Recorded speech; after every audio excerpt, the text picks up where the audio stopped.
Yeah. Okay. So do you want me to read it now? Sure. All right. Okay.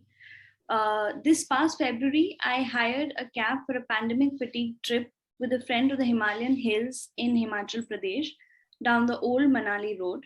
It was a drowsy afternoon, the summer heat landing thick on the windows.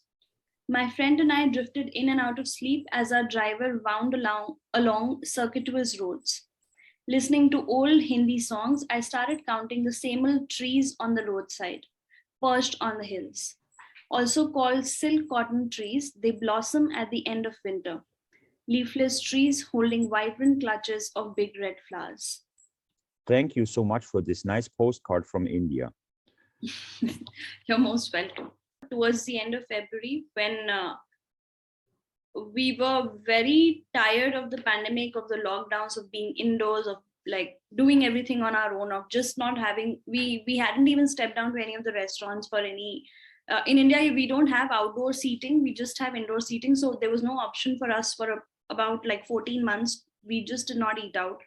So just to break out of that tedium, we wanted to just step out, and going to the hills anyways was is a custom for one of my friends and me.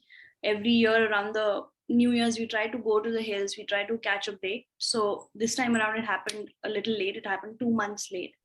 So the February trip was about that, but I did end up working from there also.